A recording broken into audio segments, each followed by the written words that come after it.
Merci Léa. Donc, les ordres religieux, c'est quoi? C'est dans la tradition, on va voir dans tout l'historique, dans la tradition chrétienne, ça va être des associations d'hommes ou de femmes qui vont s'engager ensemble à suivre le Christ par une vie évangélique. Ils vont être liés publiquement ou en privé par des vœux de pauvreté, de chasteté, d'obéissance, ou voire d'autres, on verra sur la fin, afin de mener une vie consacrée. Alors, je vous propose de voir ça en 4 parties. Tout d'abord, on va voir un historique de la vie religieuse. On va voir après un résumé des types d'instituts de vie consacrés. Vous allez voir, il y en a pas mal de différents. On va essayer de trier un peu tout ça. On va voir comment les reconnaître. Ça, c'est le petit blind test. Et enfin, on verra les différentes étapes pour devenir religieux et quels vœux ils vont formuler. Blanche arrive. Alors, donc, tout d'abord, l'historique de la vie religieuse. Donc, je vous l'avais dit, on a vu que la définition, donc c'est une association d'hommes et de femmes qui s'engagent à suivre le Christ dans une vie évangélique, qui sont liés, donc soit publics, soit privés, par des vœux qu'on va voir après. Ah, Blanche arrive. Alors, à votre avis, donc on a Jésus. Après, donc Jésus, il appelle les disciples, d'accord? Donc ils vont suivre Jésus, viens et suis-moi. Et on va avoir des gens qui vont être animés par une grande foi et qui vont tout lâcher pour suivre Jésus. Et puis bah, après, on va toujours avoir des groupes qui vont se constituer. Et le but du jeu, c'est d'essayer de vivre comme Jésus a vécu. On avait aussi, dès le début de l'Église, des groupes de veuves qui se réunissaient pour se dévouer à la prière et aux bonnes œuvres. On va avoir d'autres gens qui vont de suite avoir une aspiration sur la prière solitaire et qui vont se réfugier dans le désert bon, voilà, pour avoir une espèce de quête d'absolu pour pouvoir être vraiment en communion avec Dieu et guider les autres à la recherche de la sainteté. Guider les autres, pourquoi? Parce que les pauvres, les mecs, ils vont dans le désert pour être tout seuls, mais ils vont être poursuivis par des groupies qui vont dire, dis donc, tu as une super idée, moi je veux faire comme toi, moi aussi je veux partir dans le désert pour être plus proche de Jésus. Alors, au début, donc, c'était... Blanche arrive. Blanche arrive. Blanche arrive. Bonjour Blanche. Installe-toi. Tu as commandé ton café? Eh ben voilà, parfait, bol de suite. Installe-toi. On vient juste de commencer. D'accord? Donc, heureusement, Blanche est là, elle va pouvoir faire les questions-réponses avec moi aussi. Alors, donc, au début, on a des ermites et des moines. Alors, eh merde. Ah, je voulais vous poser la question, mais trop tard, vous avez tous vu. Donc, on commence. Donc, le père des premiers moines, donc c'est au IIIe siècle, c'est Saint Antoine le Grand. D'accord? C'était un riche propriétaire terrien égyptien. Et lui, pareil, il répond à ce fameux appel de l'évangile qui dit, qui lui demande de tout vendre, de servir les pauvres et de vivre en ermite dans la solitude et la prière. Donc, comme je disais, ils vont dans le désert pour être tout seuls et puis ils sont rejoints par d'autres gens qui disent, tu as une super idée, moi je vais faire comme toi. C'est pour ça qu'on les appelle les pères du désert aussi, parce qu'ils vont vraiment avoir une paternité spirituelle sur tous ces disciples. Alors, à quoi il reçoit? Voilà, nous avons Saint-Antoine le Grand, magnifique. Et donc, ils vont organiser une vie entre eux. Bah voilà, on veut être ermite, mais on va organiser. Bon, on va organiser des temps de prière, on va s'organiser. Je ne sais pas qui c'est, mais Ouchine Maria. Ensuite, on va avoir une autre grande figure qui est très importante, toujours au IIIe siècle, hein, donc dans les années 1250 et compagnie. On va voir Saint Pacôme le Grand. Alors lui, du coup, un peu différent, il va bâtir un monastère pour aider d'autres hommes à trouver Dieu. Et donc, les disciples, bon, pareil, vont venir essayer, ils vont arriver. Et donc, lui, c'est voilà, Saint Pacôme, c'est vraiment le père des moines. Voilà, donc on appelle ça un monachisme, les moines, communautaire, d'accord, cénobitique. Donc, on a déjà deux branches qui se distinguent, les ermites d'un côté et ceux qui vivent en communauté. Et Saint Pacôme, il ressemble à ça. Photo d'époque. N'hésitez pas, hein, si vous avez des questions. Je ne suis pas une experte en père du désert, mais normalement, ça... Ensuite, alors, ça continue. Donc, la chrétienté, elle se déploie aussi. Ça, voilà, on évangélise le pays, donc ça arrive. Voilà, à chaque cours, j'ai le problème. Moi, je propose d'avoir les deux là-bas. Bon. Alors qu'après, ils vont avoir une pipi, tout ça. Excusez-moi. Pas d'enfant, mais j'ai un chien.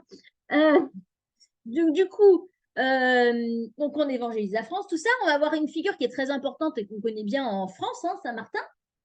D'accord. Et Saint-Hilaire, Saint-Hilaire de Poitiers, donc Saint-Martin de Tours, Saint-Hilaire de Poitiers. Et ils vont fonder la plus vieille abbaye, donc l'abbaye de Ligugé. Donc voilà, on a voilà, les moines. Tu connais? Pas du tout. Bah, c'est à côté de Poitiers, vers Poitiers. Est-ce que tu peux nous dire, ils étaient où? Enfin, Saint-Antoine-le-Grand, c'était où? Et Alors, Saint-Pacôme, c'était où? c'était les pères du désert, donc c'est plutôt vers les déserts, l'Égypte. Saint-Pacôme, le premier monastère, je ne sais pas trop. Je vais te dire ça, Wikipédia a raison. Saint-Pacôme. Moine. Yo.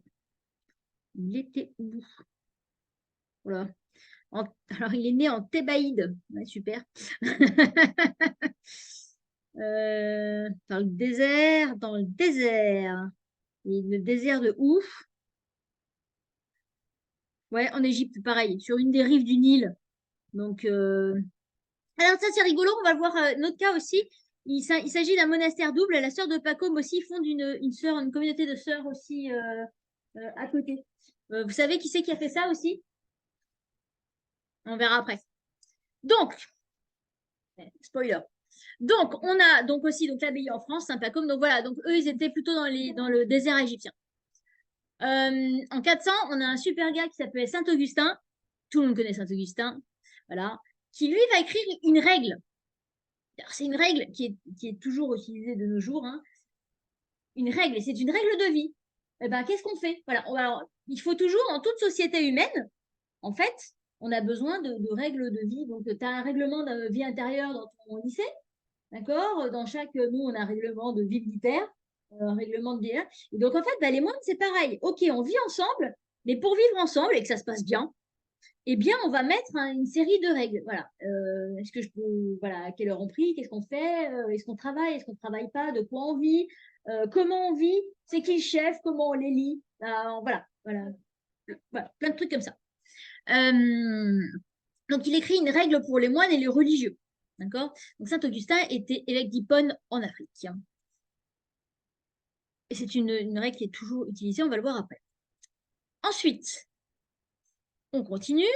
Donc, toujours dans les premiers ermites et les premiers moines. Donc, entre 500 et 600, la vie, voilà, la vie, des vies de. On va avoir une prépondérance. Alors, au début, on avait beaucoup d'ermites, c'est un petit peu de gens qui habitaient ensemble, donc les moines. Et après, il va y avoir une prépondérance entre des moines sur les ermites. Les ermites vont se raréfier et les gens vont plutôt vivre ensemble. Donc, ça va se répandre en France, en Allemagne, en Italie, au fur et à mesure qu'effectivement la chrétienté se déploie. Il n'y a pas de problème. Allez, donnez-moi le nom du fondateur, d'un super gros fondateur. Si je vous dis moine, quel est le premier nom qui vous vient à l'esprit? Ah, vas-y, vas-y. Benoît! Merci, Benoît. Oui, c'est ça. Donc, en 529, Saint Benoît fonde les Bénédictins. D'accord. Bah, c'est plus connu. Donc, lui, il était en Italie, hein, Saint Benoît de Nursie. Et il va écrire une règle détaillée. Alors, la règle de Saint-Augustin, elle est toute petite. La règle de Saint-Benoît, elle est quand même vachement plus grande. Du coup, elle est beaucoup plus détaillée. Alors, excusez-moi, il faut vraiment que je coupe le WhatsApp. Pardon, hop. Sinon, on ne va pas s'arriver. Tac. Donc, une règle qui va être beaucoup plus détaillée. Et lui, il va, voilà, alors il y a plein de trucs Ora et Labora, ça c'est chez les bénédictins. Donc on prie et on travaille. D'accord? Donc la vie des moines, elle est réglée entre deux, donc ces deux pôles, la liturgie et le travail manuel. Et en fait, elle était, bon, là ça peut paraître un peu hard peut-être maintenant avec les nouvelles communautés tout ça, mais en fait, elle était plutôt ajustée. On vient des ermites, hein, donc c'était quand même c'était assez drastique à l'époque. Et donc la vie de la règle de Saint-Benoît va être beaucoup plus mesurée et ça va devenir la norme du monachisme européen. Et donc de nos jours, les bénédictins se servent toujours de cette loi donc, qui a été écrite en 529, quoi. D'ailleurs, si vous avez l'occasion de la lire, voilà, un jour, voilà, donc, tous les pères de l'Église comme ça, c'est beau. C'est très enrichissant. Et donc, on disait la sœur de Benoît, la sœur jumelle, qui s'appelle Sainte Scolastique, j'adore les noms de saints et de saintes, elle va diriger une communauté de femmes, donc près du monastère de Benoît. Ça va être les bénédictines.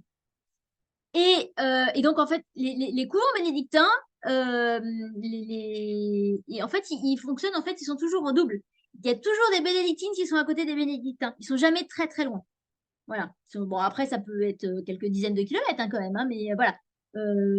Voilà, ça fonctionne toujours pas pair, c'est super. Saint-Benoît arrive. Tatin. Et ensuite, voilà, le pape Grégoire le Grand, il va envoyer en 596 des moines pour convertir l'Angleterre et ils vont créer plein de petits monastères comme ça pour assurer l'office dans les cathédrales. Ensuite, on va avoir l'évangélisation des pays germaniques au 8e et au 9e siècle. Et ça, en fait, ça va être beaucoup des moines qui vont s'occuper de tout ça. Voilà, on essaie par monastère. Ensuite, on va avoir dans une deuxième phase tout ce qui est Moyen-Âge. Alors là, l'explosion, ça va être l'âge d'or pour tout ce qui est des monastères. Entre 600 et 1000, dès l'an 1000, ça va être eux qui conservent, ils vont recopier tous les manuscrits du monde ancien. Ben, voilà, si on a enfin, on a beaucoup de livres dans nos bibliothèques qui proviennent des monastères parce qu'ils bah, ils copiaient. Copiaient. Ils vont aussi, voilà, ça va être des centres d'activités culturelles et économiques. Ils vont avoir des écoles, des hôpitaux, des auberges, des fermes. Voilà. Donc, ça va vraiment être une grosse économie qui va d'ailleurs poser problème un peu par après parce que bah, ça va trop se développer presque. Voilà. On va avoir encore des fondations. Vous allez voir qu'il y a plein de ramifications. Je ne veux pas dire qu'il y a autant de ramifications que chez les protestants, mais on a pas mal de ramifications aussi chez les moines. En 1898, alors celui-là, il est un peu plus, enfin, on peut les appeler les Robertiens aussi, mais ils ne sont pas très connus là-dessus. En 1098, c'est un Robert de Molèze, il va fonder les, je ne trouverai pas, un peu dur, les Cisterciens. On les appelle aussi les Trappistes. Alors eux, c'est la branche réformée des Bénédictins, parce qu'ils trouvaient que c'était pas assez dur. Donc, alors souvent, il y a des petites ramifications comme ça. On verra après comment ils s'habillent. Et hop, Saint-Robert de Molène.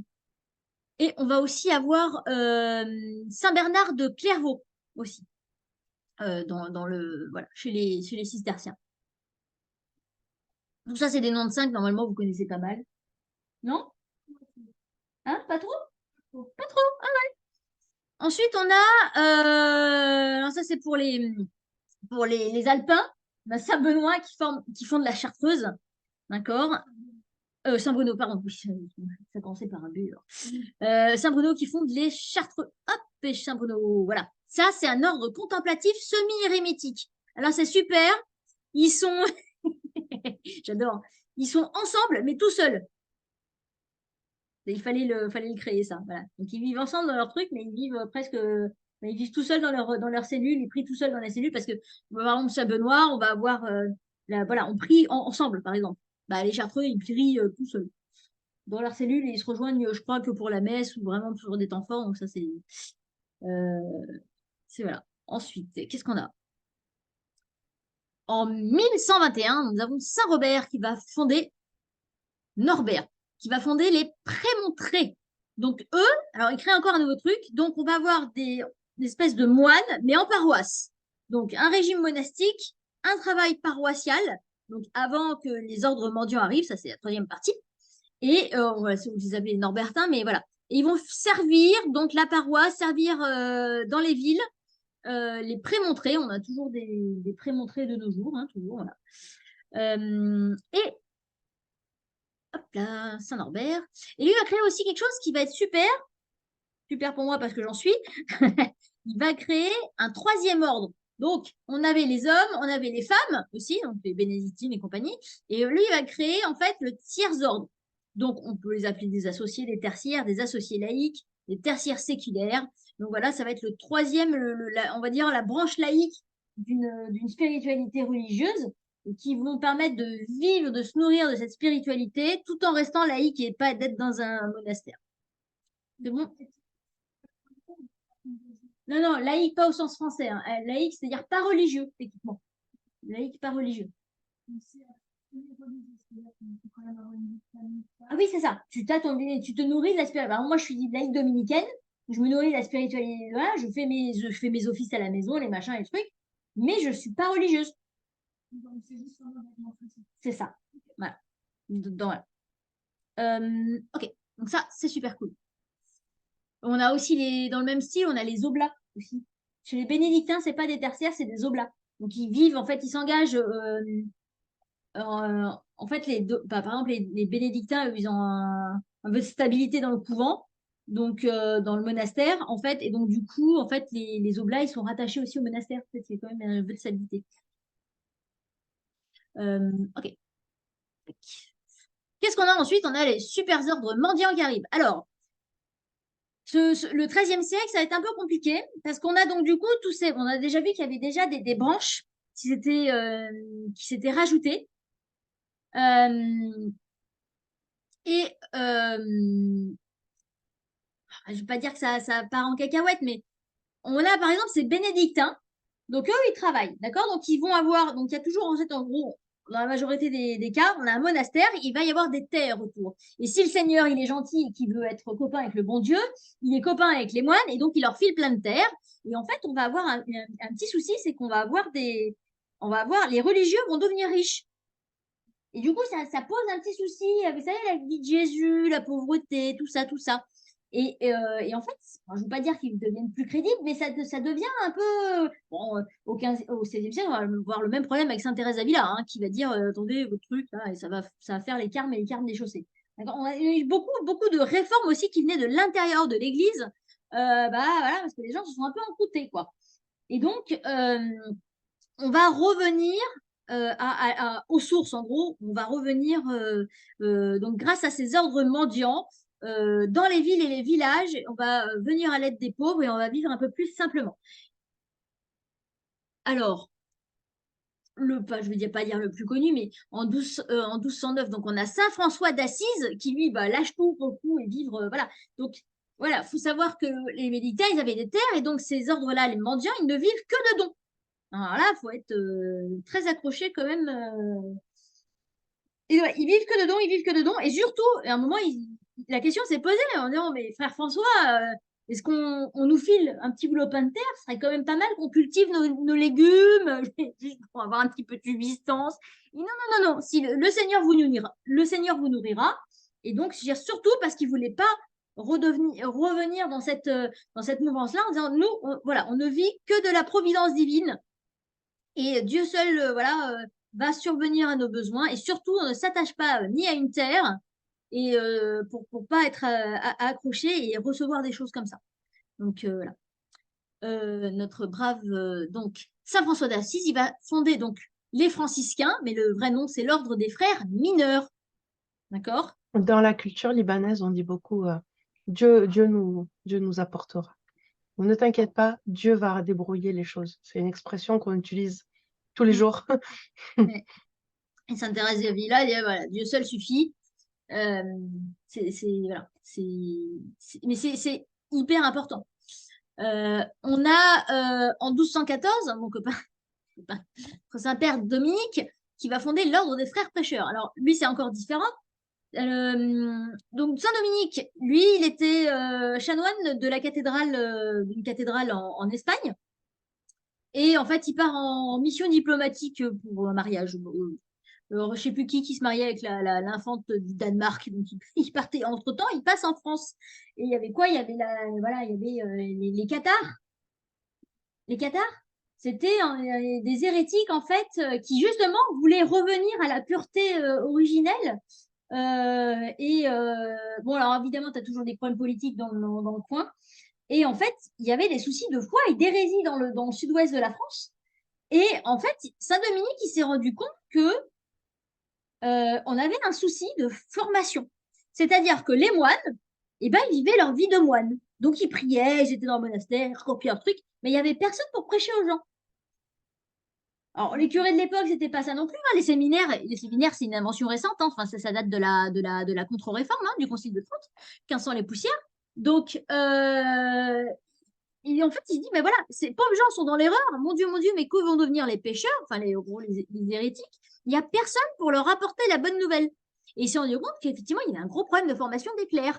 Les clercs n'étaient pas faits, n'étaient pas formés pour aller discuter avec les gens et pour leur dire, mais non, écoute, t'as tort pour ci, pour ça, machin, ton raisonnement n'est pas correct. Donc à l'époque, c'était rigolo parce qu'ils avaient des espèces de joutes verbales. En fait, ils pouvaient passer des nuits en fait en discussion avec un mec voilà, qui était cathare. Et à la fin, les gens votaient pour savoir qui finalement avait gagné la bataille, la joute verbale. Et donc voilà. Et donc Dominique s'est dit, mais il y a un truc qui va pas, quoi. Il y a un truc qui va. Donc lui, il va fonder dans l'ordre des frères prêcheurs, on va aller prêcher. Et donc, il va faire pareil. Il va dire, voilà, un ordre mendiant. Et c'est lui, voilà, qui va aussi, voilà, qui va de suite envoyer les frères, notamment se former dans les toutes nouvelles universités. Donc voilà, c'est d'abord, on prie toujours, hein, mais on va se former, on va étudier pour pouvoir aller prêcher les gens. Donc ça, c'est Saint-Dominique. On va voir les carmes. Alors, les carmes, c'est un petit peu différent. T'en veux aussi, toi? Non, non, ok. Ah, les crêpes.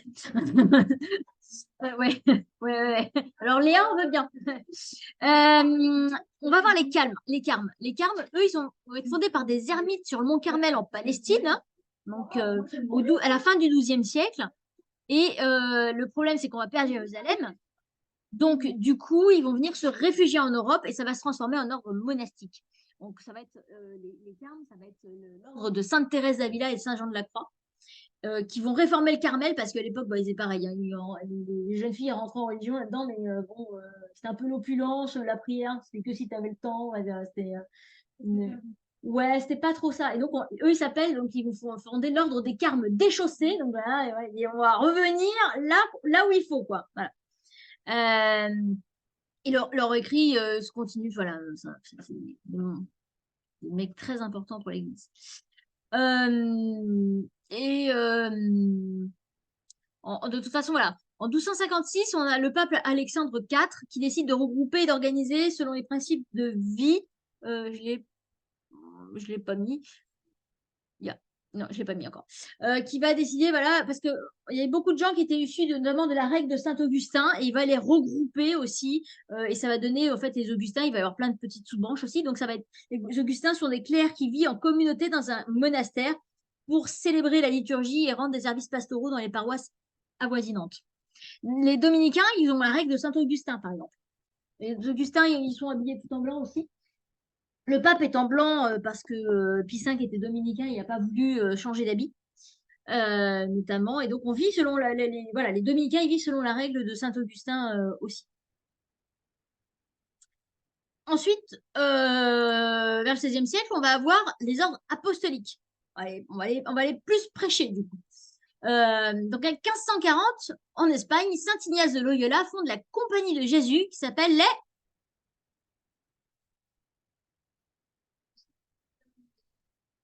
Allô? La Compagnie de Jésus, on les appelle les jésuites. Voilà. Jésus, les jésuites. Donc, ils vont aller prêcher, ils vont aller dans le monde, en fait. Ils vont aller, voilà, prêcher. La différence, on avait, voilà, on avait les ermites, on avait les moines, mais ça, c'était vraiment centré peut-être, pas sur soi, mais sur ta vie de prière, quoi.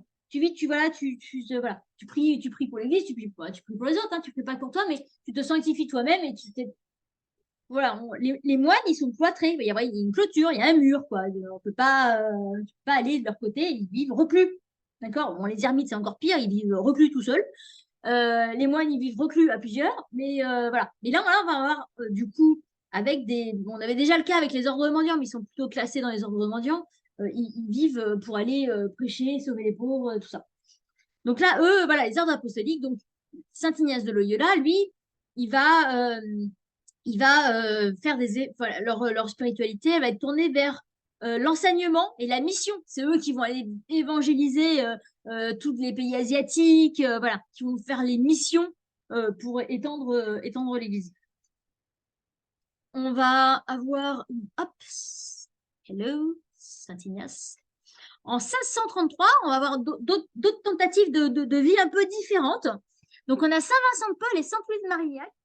Ils vont fonder encore quelque chose d'encore différent, les filles de la charité. Et eux, c'est rigolo parce que c'est la première communauté de religieuses non cloîtrées. Oh là là, scandale. Parce que à l'époque, les religieuses, elles étaient cloîtrées. Alors, déjà pour leur sécurité. Bon, c'est pas ça, c'est que si en gros, s'il n'y a pas de mur, il y a n'importe qui peut. Voilà, des femmes toutes seules qui vont prêcher, il risque de leur arriver des embrouilles, quoi. Donc, pour les protéger, on les met sous une enceinte et puis personne ne rentre, personne ne sort, aucun problème. T'as 30-40 religieuses comme ça dans un couvent, on essaye de protéger au max, quoi. Et donc là, du coup, voilà, 1633, non cloîtré, c'était une grosse révolution. Et d'ailleurs, c'est rigolo parce que donc ça va être Saint Vincent de Paul, il a fondé les Lazaristes. Et donc, chez les filles de la charité, euh, elles ne font pas de vœux perpétuels, on le verra tout à l'heure. Elles ne font que des vœux. Tous les ans, elles refont leurs vœux. Elles renouvellent leurs vœux. Donc, du coup, techniquement, elles sont religieuses, mais tu vois, on n'a pas fait de vœux perpétuels. Techniquement, oui. On CDD. Ouais, CDD renouvelable ad vitam aeternam. Donc voilà, c'est encore une tentative différente. Et hop, hey, c'est lui Saint-Vincent de Paul. Donc Saint-Vincent de Paul, il a aussi fondé les Lazaristes. Voilà, voilà. Donc ça, c'est un peu l'historique, voilà. Et en fait, on va avoir tous ces ordres religieux qui vont après, du coup, mettre l'accent sur le service des pauvres, l'enseignement, les soins médicaux, voilà. Ça va vraiment s'organiser là-bas. Des questions là-dessus? Non? Et ben voilà. Bon, on va continuer. Ok, donc on a fait un historique. Maintenant, on va voir justement finalement les différentes classes qui existent, les différents types. Donc, alors, déjà, voilà. Un institut de vie consacrée, c'est un type d'organisation religieuse, donc catholique, on est bien chez nous, dont les membres prononcent des vœux religieux ou éventuellement d'autres formes d'engagement envers Dieu. Alors, par ordre chronologique, il fallait bien les classer dans un truc, qu'est-ce qu'on a comme type de dénomination de classe de religieuse, enfin d'institut de vie consacrée? D'abord, on a les moines. Donc ça, c'était les premiers religieux qui vont vivre en communauté. Donc, par exemple, un exemple de moine, les bénédictins. Merci. Sauver mon chien. Voilà. C'est vraiment c'est bon?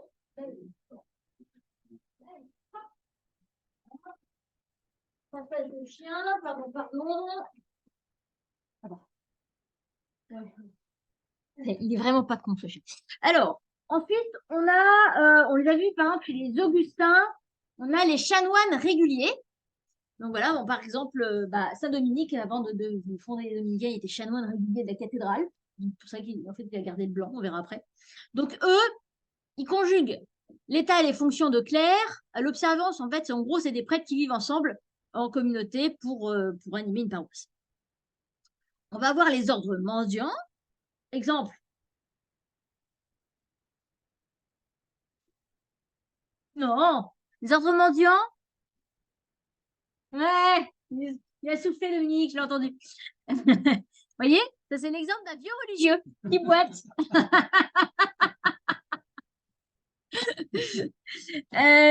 Donc, les ordres mendiants, les franciscains, les dominicains.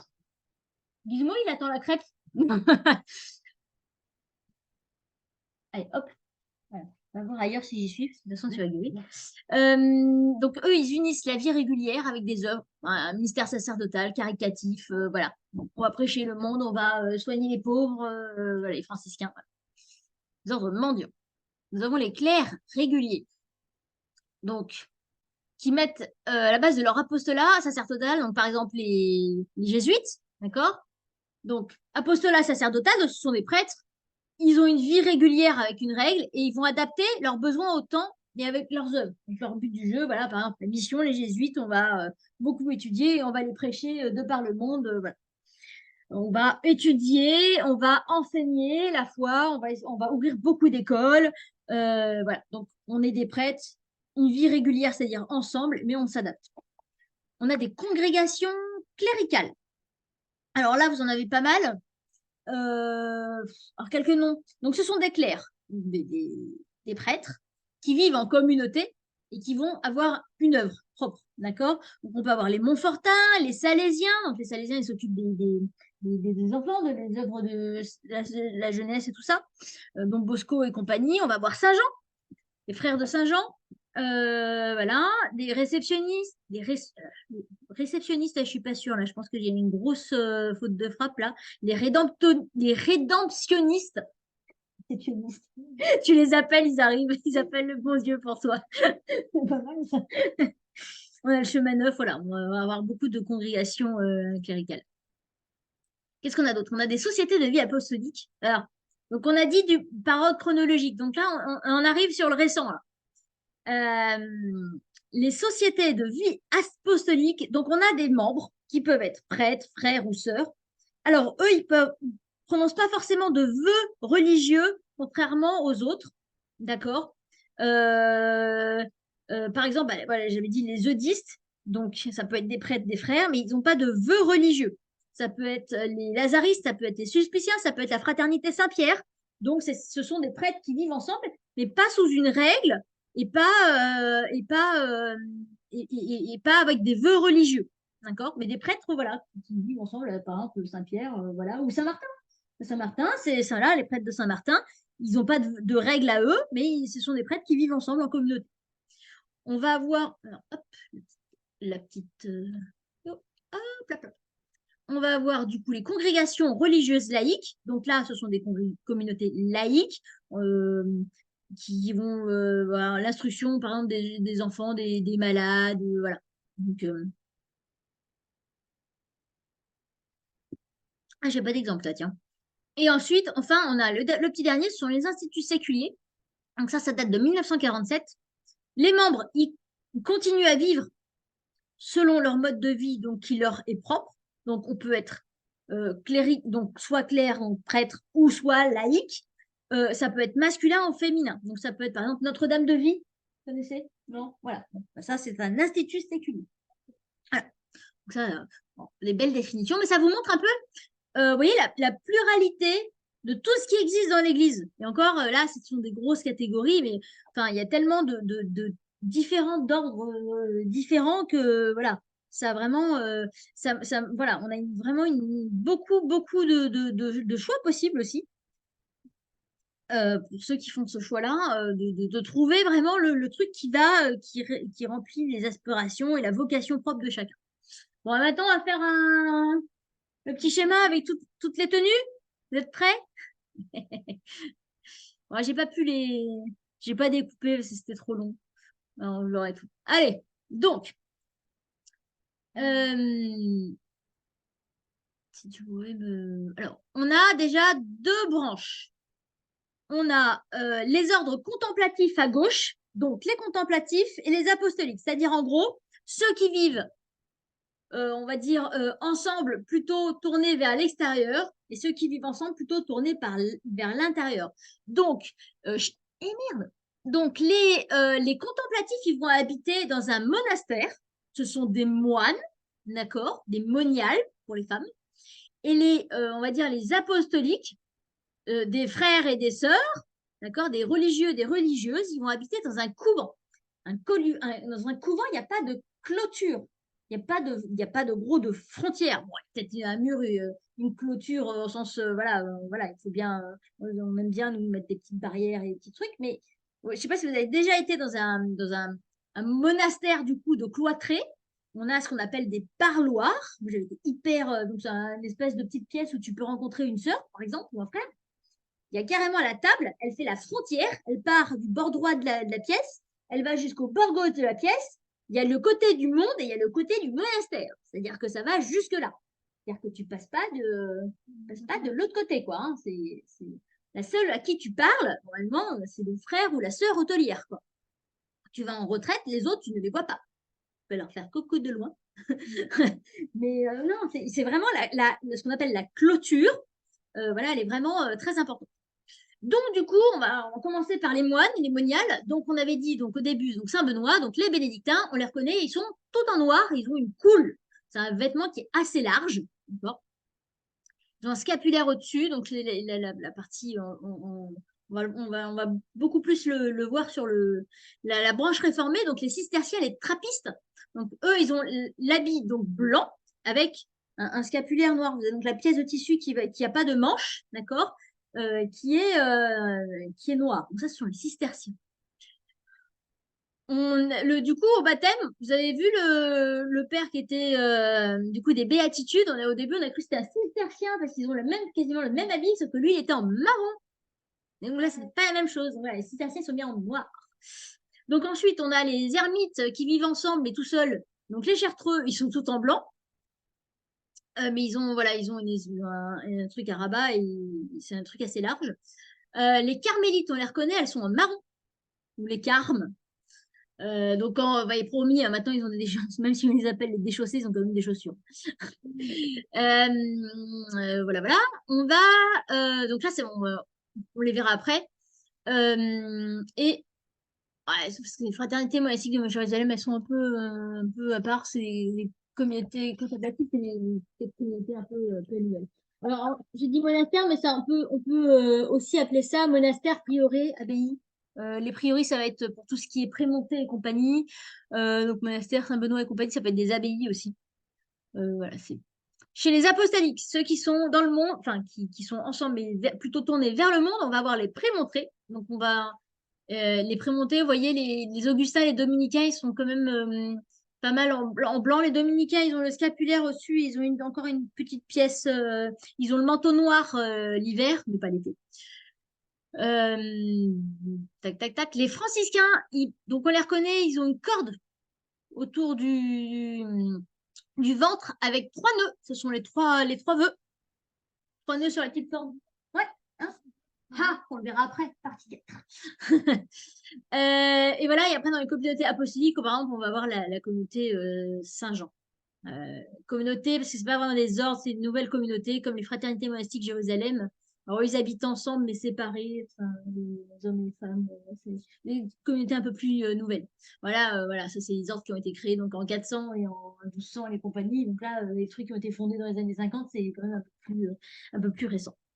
Donc voilà, et donc les frères de Saint-Jean, par exemple, si on les reconnaît, on les appelle les petits gris. Ils ont un habit bleu-gris.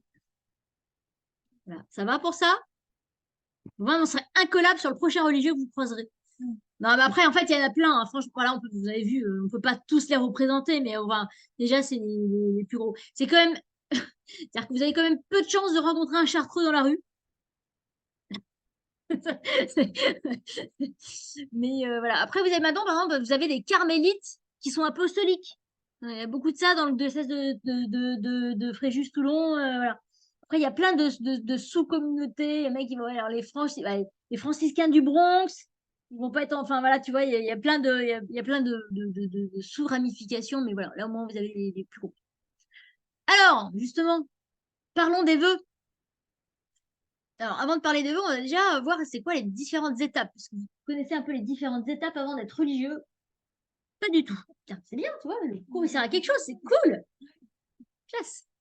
Alors, tout d'abord, avant de devenir religieux, imaginons que voilà, j'ai une vocation qui naît, déjà je vais me renseigner. Donc, la première étape, je vais aller regarder, voir qu'est-ce qui se passe. Alors, on fait toc toc, on dit bonjour, machin. Ben, écoute, tu restes bien passer quelques semaines, enfin quelques semaines déjà fait, bien passer une semaine dans le monastère et dans le couvent, et puis tu vas regarder la communauté libre et tu vas voir déjà si ça te va. Donc on observe de l'extérieur, on est regarde.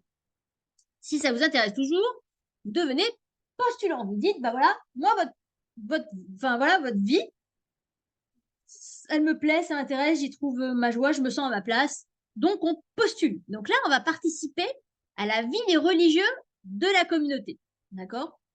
Donc, en général, on les voit, elles ou ils sont habillés encore en civil, ou en bleu, en blanc, enfin voilà, dans une tenue civile, on va dire, correcte, exigée. Donc, voilà, ils vont pouvoir participer un peu à la vie, mais tout en restant habillés en civil. Une fois que, bah, du coup, on a vraiment être sûr que là, on commence le noviciat. Alors là, le noviciat, hein, ça commence voilà, on va se former à la vie religieuse. Alors souvent, c'est le moment où on reçoit l'habit et un nom religieux.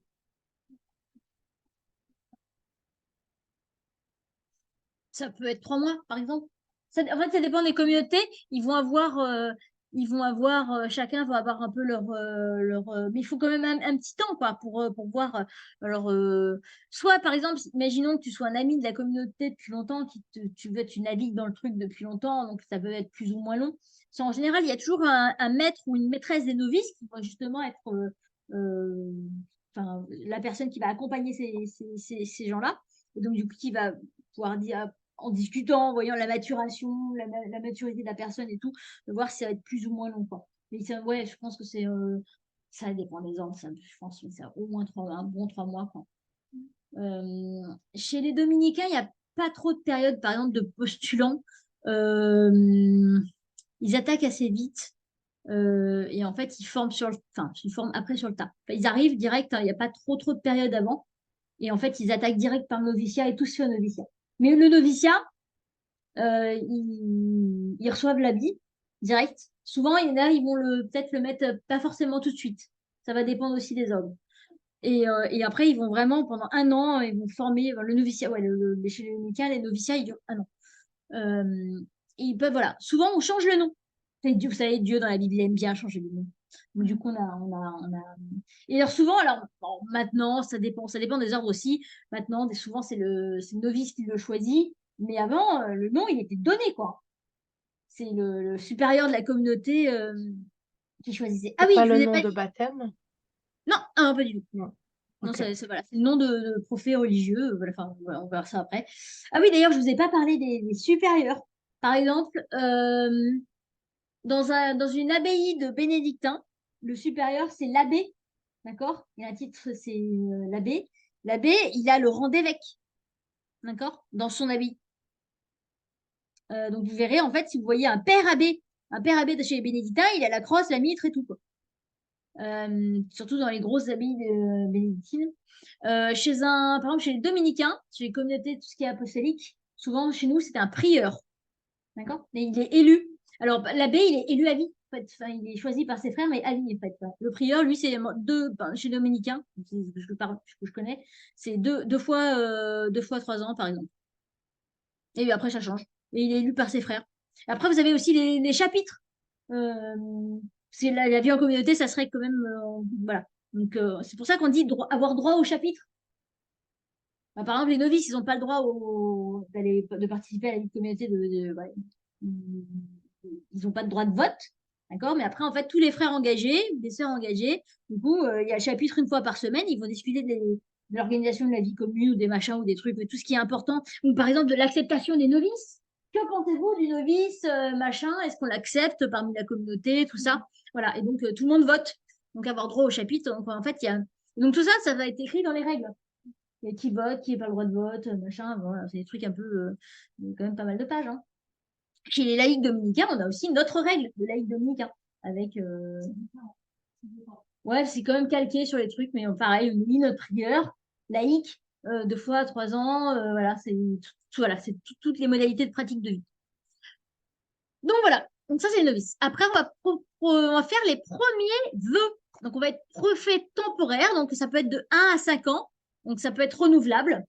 Du coup, chez les dominicains, c'est une fois 3 ans renouvelable, je crois, comme ça.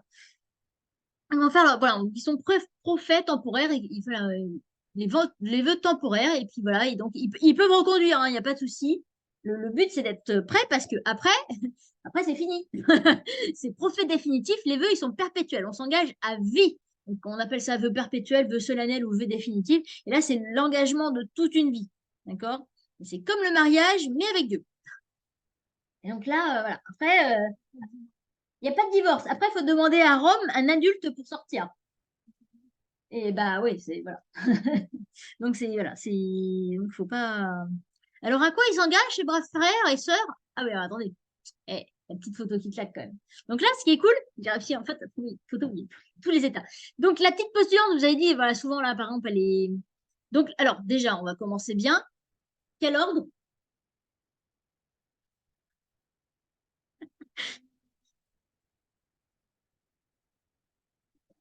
Réformé? Vous êtes là aussi, vous? Ah, puis là. Voilà. Je fais un cours et puis voilà. Les bénédictins réformés s'appellent comment? Oh là là. Deux noms. Alors, ça peut être T ou C. Si tu nous remontres les slides avant, on pourra te répondre. Les cisterciens ou les trappistes. Voilà. Le scapulaire noir et la robe blanche en dessous. Pour ceux qui demandent. Voilà. Donc là, donc au début, vous voyez les petites postulantes, elles sont habillées encore en civil, donc sur une tenue à peu près correcte, qui est à peu près commun. Voilà. Bon, là, visiblement, elles sont jupe bleu foncé et en chemise bleu clair. Elles pourraient être divinées. Ouais, ouais, ouais. Je pense qu'il y en a une bonne partie qui sont issues des Dyvénés.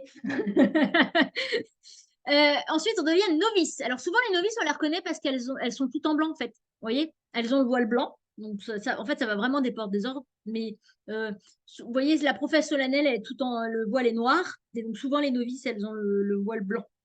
Donc là, elle n'a pas le scapulaire noir, par exemple, non plus. Les professes temporaires, donc du coup, elles ont le scapulaire noir, mais elles gardent le voile blanc. Et la professe solennelle, elle a du coup le voile noir et le scapulaire noir. Donc là, on voit bien la progression. Non, non, non, non. Alors, quand les communautés ferment, en général, elles sont reprises dans d'autres communautés. Oui, oui, oui. Bah, il y a quand même, voilà. Alors, sauf si elle change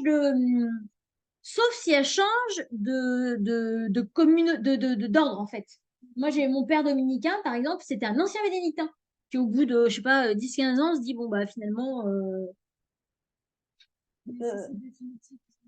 oui, alors, bah, ouais, non, non, ils sont restés, ils restent dans la vie religieuse, mais il s'est rendu compte que finalement, c'était pas forcément sa vocation propre sur le long terme. Donc, après, donc, il a recommencé un noviciat. Il a recommencé un noviciat chez les dominicains.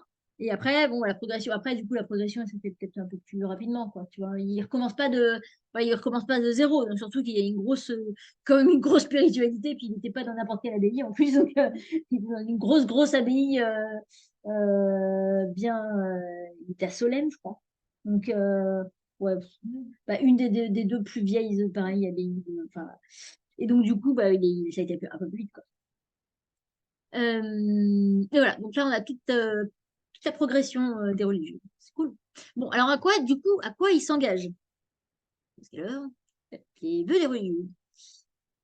Alors, qu'est-ce qu'un... Ah, il me manque ma définition.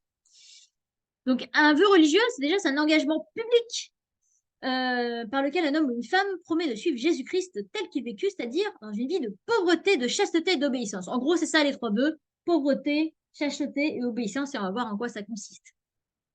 Les vœux, ils sont publics. Si l'engagement il est privé, techniquement, enfin, ça dépend mais normalement, quand tu es religieux, c'est des vœux publics. Tu peux des fois avoir des communautés nouvelles, ça, Fréjus-Toulon, il y en a plein. Mais on a des religieuses qui font des vœux privés devant l'évêque. Mais du coup, bah, des fois, on a des religieuses sans communauté. Du coup, voilà. Ben alors, c'est de droit. de l'évêque, en fait. Donc, c'est pas vraiment religieuse au sens strict du terme. Eh ben, c'est pas un vrai statut. Tu vois, c'est un peu mouvant, c'est voilà. Donc voilà, ça c'est voilà. Les vœux religieux au sens strict du terme, c'est public. Ok. Alors, en quoi on s'engage? Donc l'engagement de pauvreté.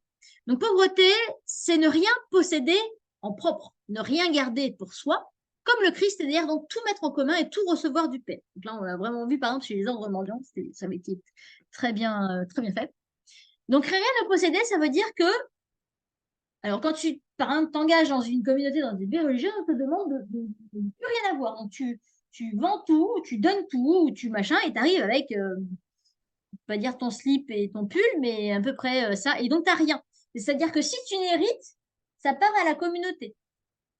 Tu n'as pas le droit d'avoir une maison ou ta bagnole. Tu n'as pas le droit d'avoir, voilà.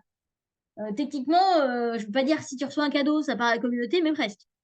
Donc, ils ont le droit quand même d'avoir des cadeaux. Et voilà. Mais voilà, c'est vraiment là, cette participation. Voilà. Ils n'ont pas de compte bancaire à leur nom. Euh, Ça, c'est par exemple le vœu de pauvreté, c'est pas quelque chose qu'on demande aux clercs, aux prêtres. Nos prêtres, nos prêtres diocésains, ils ont un compte bancaire, ils peuvent hériter, voilà, ils ont le droit d'avoir des choses à eux, ils ont leur bagnole, voilà, ils ont le droit de posséder quelque chose. Les religieux en soi, ils font un vœu de pauvreté et donc ils n'ont rien en propre, donc tout est en commun. D'accord? Ça va? Et donc, Euh, quand il meurt, c'est qui la hérite? C'est communauté, l'Église? ouais. Non, les prêtres qui ont des comptes en banque, par exemple. Bah ça va, alors héritier. À leur famille. Mais ils n'ont pas d'héritier puisqu'ils n'ont pas d'enfants. Oui, mais c'est ça, mais après, il peut avoir des neveux et nièces. Moi, j'ai pas Mm, d'enfants, mais je peux avoir des mm, héritiers. J'ai mes neveux et ok. nièces, tu vois. Mm, mm. Ça remonte aux parents. Dans le film La Mélodie du Bonheur, Sound of Music en anglais, je sais pas Ouais. si tu l'as vu.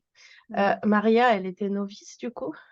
j'ai pas vu, ouais. Ah, t'as pas vu. Bah, je Ah. crois pas, non. Je crois que j'ai jamais vu. Faut que je me rattrape, là. Et donc il lui dit, mais tes habits sont trop moches. Elle dit, oui, j'ai tout donné aux pauvres et ces habits que je porte, les pauvres n'en ont pas voulu. C'est pas mal. Ah, mais c'est bien écrit, en fait. Tu vois, la citation de Luc, ainsi donc, quiconque d'entre vous ne renonce pas à tout, ce qu'il possède ne peut pas être mon disciple. Vous savez, la parabole du jeune homme riche. Voilà, Seigneur, j'ai fait ça, qu'est-ce que je dois faire maintenant? Bah, va avant tout. Ah ouais, mais non, en fait, ça va pas être possible. Et ouais, c'est compliqué, ça. Hop. Ensuite, on a l'engagement de chasteté. Alors, petite définition. Qu'est-ce que la chasteté? Préservation de quoi? Ouais, on va respecter son corps, d'accord? Bon, en gros, techniquement, la chasteté dans l'Église, enfin, chez les gens, enfin, la chasteté pour euh, toute personne baptisée, on va dire, et croyante, d'accord? C'est vraiment le respect de l'autre et de soi, d'accord? Alors, techniquement, la chasteté et la continence, c'est pas la même chose, d'accord? Juste, la continence, c'est l'absence de relations sexuelles, là, jusque-là, on est tout bien, d'accord? Donc, les couples mariés sont appelés la chasteté également, d'accord? Donc, à respecter l'autre, voilà, et avoir une vie sexuelle conjugale qui soit tournée vers l'autre et respectueuse de l'autre. Euh, alors, évidemment, du coup, ça implique d'être marié religieusement et compagnie. Donc, si on appelle du coup à la chasteté, ça veut dire aussi pour quelqu'un qui vit religieusement à la continence. D'accord? Alors, hop. Donc, ce n'est pas un mépris du mariage, la chasteté, d'accord? C'est une vocation chrétienne, mais c'est le choix d'être ouvert à tous. C'est-à-dire que quand on est marié, on est l'homme d'une femme avec des enfants et des priorités qui soient familiales. Voilà. Là, la personne qui se donne en religion, il se donne à Dieu, il se donne à tous, pour tous, en fait. C'est le choix d'être, c'est pas un choix d'être avec une personne, c'est le choix d'être à tous. D'accord? Et voilà, un amour sans limite. Donc la citation biblique qui va avec ça, car il y a des eunuques, il y en a qui se sont rendus tels eux-mêmes à cause du royaume de cieux que celui qui peut comprendre comprenne. D'accord? Donc ça, donc la chasteté, vu que ces braves gens ne sont pas mariés religieusement avec un conjoint, donc techniquement ça veut dire niet que dalle, nada. Donc la continence est impliquée dans la chasteté. Enfin, on a l'obéissance. Alors, on obéit à Dieu comme au Christ. Car je suis descendu du ciel pour faire non ma volonté, mais la volonté de celui qui m'a envoyé. Donc elle passe forcément par cette obéissance à Dieu, étant donné que Dieu ne nous parle pas directement avec un mégaphone, eh bien, on a le supérieur et la règle. Alors ça peut être compliqué. Donc la religieuse que je citais, à qui je pensais l'autre jour, qu'elle était à Toulon Centre, et puis l'évêque l'a envoyé, mais au fin fond de l'évêché. Donc elle est partie de Toulon Centre, et alors un truc on ne sait même pas où c'est sur la carte. Ça va, ma soeur? Ça se passe bien? Et ben là, tu vois, je l'ai bien vu, l'obéissance quand même. Et là, j'ai fait, oh vache! Ouais. Voilà. Mais alors, c'est pareil. Alors, ça peut passer par des, par des trucs. Alors, tout bête, hein, c'est-à-dire que c'est le supérieur qui va décider pour toi. Donc, qu'est-ce qu'il disait d'ailleurs, c'est pas le pape qui disait ça. Moi, je voulais faire ci. Puis mon supérieur, il m'a dit non, tu feras autre chose. Ah, moi, j'étais vraiment, je voulais. C'est qui? C'est lui, je sais plus. Je voulais vraiment partir en mission et tout. Et puis, bah, je suis devenue prof de maths.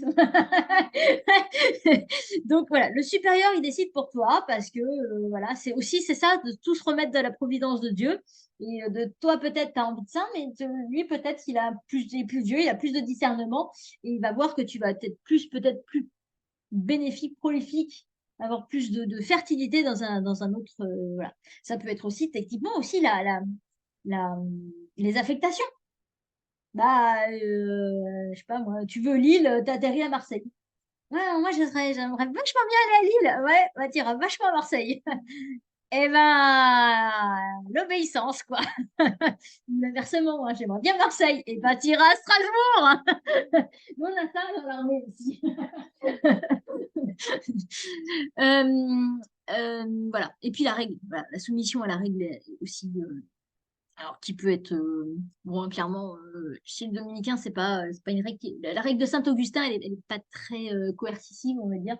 La règle de Saint-Benoît, elle est déjà un peu plus cossue. Voilà. Puis des fois, bah voilà, des fois t'as envie de trucs ou des fois t'as pas envie, voilà. Et puis bah le supérieur, voilà, faut obéir au supérieur. C'est bon pour ça les trois vœux? Cool. Alors, il y en a qui font.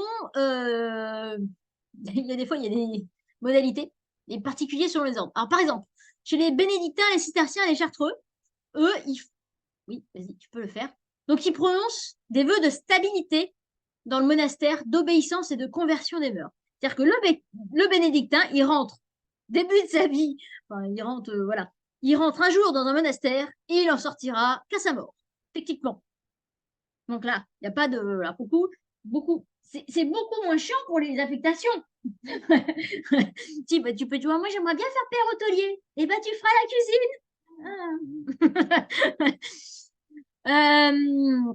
Donc voilà, la règle de Saint-Benoît, les chartreux, donc ils ont des vœux de stabilité et de conversion des mœurs. Donc finalement, on n'a pas pauvreté, chasteté dedans, mais conversion des mœurs, ça marche et, voilà, et obéissance, donc c'est inclus dedans. En fait. Ils disent que c'est inclus dedans. Les dominicains, ils prononcent des vœux d'obéissance au supérieur, mais en fait, ils partent du principe où ça inclut les deux autres. Voilà. Tu obéis bien à ton prieur, et donc ton prieur, il a dit que tu n'avais pas de relation sexuelle en dehors du couvent. Ça marche assez bien. Et puis, ils n'ont rien non plus. Rien. De toute façon, la pauvreté, ils ont rien en propre. De toute façon, c'est un problème. Les jésuites, ils ont un vœu spécial. Est-ce que vous savez ce que c'est? Ça posait ça posait un problème, enfin, ça posait un problème. Ça a été rigolo pour le dernier pape qui a été élu, qui est jésuite, hein, je vous rappelle. Eh ben, ils ont un vœu d'obéissance spéciale au pape. Du coup, le pape, il faut qu'il s'obéisse à lui-même.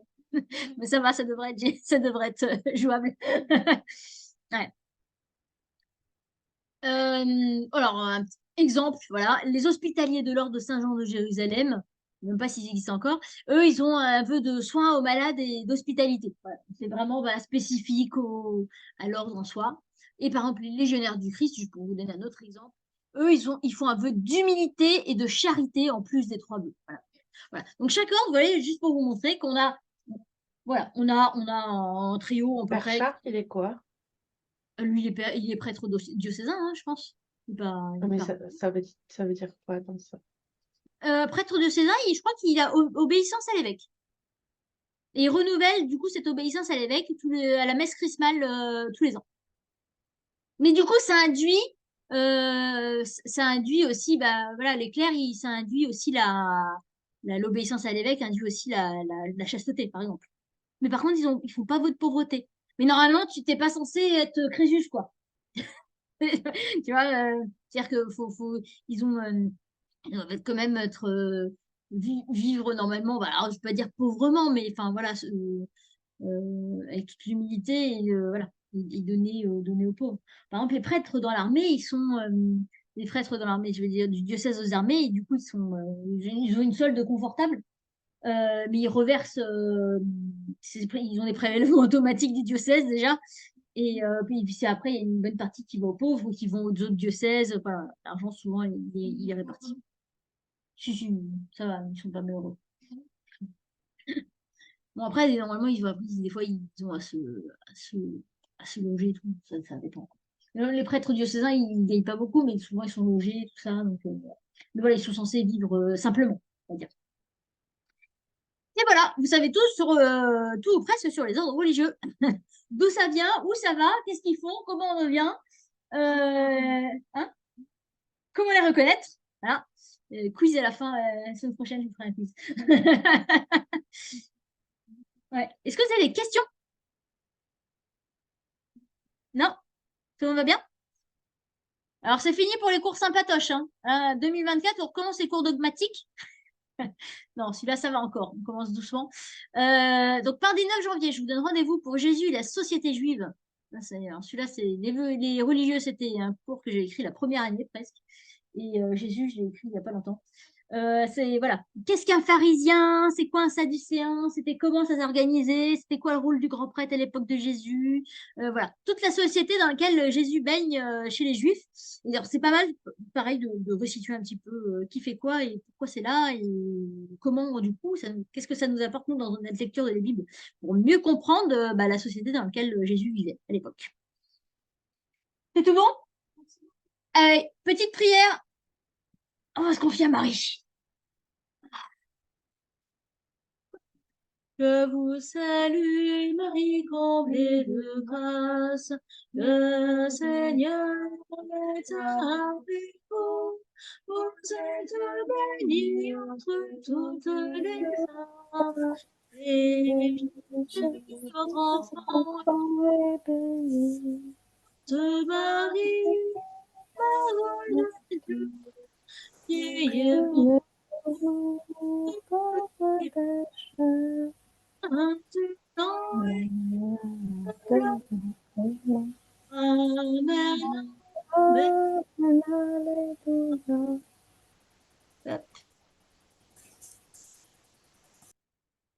Hop. Hop là. On aura un petit complice de nuit. Hop. Ouais, non, c'est pas utile. Et que Dieu Tout-Puissant nous bénisse, celui qui est Père, Fils et Saint-Esprit. Amen. Qui nous protège de tout mal et nous conduise à la vie éternelle. Amen. Allez, bonne semaine à tout le monde et on se voit dimanche pour la messe.